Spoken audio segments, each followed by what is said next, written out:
And for Logan, it's been a rocky start to the season.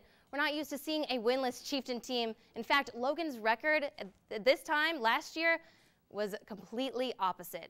And tonight, Blake Baker went out to see if the Chieftains could try to get their first win against Nelsonville York. This is a matchup that dates back to 1967, and since then, Logan has rarely been the underdog. This season, however, that seems to be the case, as the Chieftains entered Week 5, still searching for win number 1. Now, Logan's been on the road since Week 1, and they're ready to get the ball rolling on their home turf. And they really do get the ball rolling as they pick up an onside kick on the opening kickoff. But after a quick 3-and-out, they will give the ball back to Nelsonville York, and they'll get their first crack on offense. Going for it on 4th down is Hunter Edwards. He's rolling out to his right. He'll connect with his receiver just at the first down marker, but it's stripped away by a Logan defender. So the Chieftains get the ball back, but once again squander an opportunity and have to punt. This time it's blocked, though, and recovered in their own end, deep in their own end, by Nelsonville York. Now, penalties prevented them from scoring, so it's 0-0 at the half. Flash forward to the 3rd quarter. Alex Mount is a beast, and he's going to show you why. 36 yards to pay dirt for the first score of the game. Nelsonville York is on the board, and they're just getting started. Edwards once again rolling to his right. Connects with Chris Cook, who shakes an arm tackle, turns on the burners, and no one's going to catch this guy. 65 yards for the second score for the Buckeyes. He's still going. Crosses the line now, 14-0.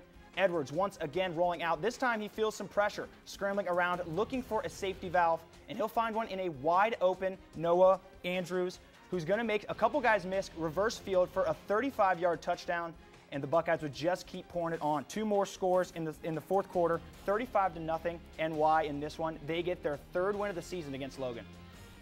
NY on a roll, so even after that slow opening half, NY was able to put up 35 points. What kind of adjustments did the Buckeyes make at halftime? The real strength of this Buckeyes team is in its run game. And all they needed to do in the second half was simply keep pounding the ball on the ground and wear away at that Chieftain defense. The 3-headed monster of Alex Mount, Noah Andrews, and Hunter Edwards combined for another huge night on the ground. What the Buckeyes couldn't do in the first half was escape Logan's front 7. But when they found success in the second half, it was when they crossed that front line and let their best playmakers work in open space. When a defender is on an island with these guys, it's not an easy task to bring them down, Danny. So after 5 games, Logan, they're still winless. What do the Chieftains have to do to get over this hump? Danny, we all know that you can't win if you can't score. That's been Logan's biggest issue this season, is they've now been shut out for the 3rd time. The Chieftains failed to convert on several 3rd downs, and even when they managed long drives, they just couldn't finish them off.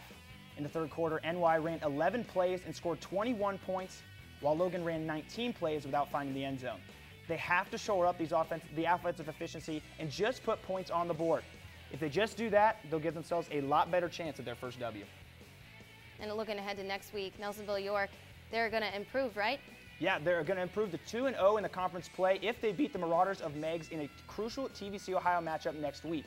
And Logan gets another shot at a longtime rival when Athens comes to town on Friday.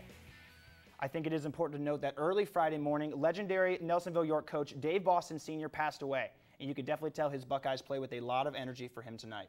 Definitely played out there for him. Thanks a lot, Blake.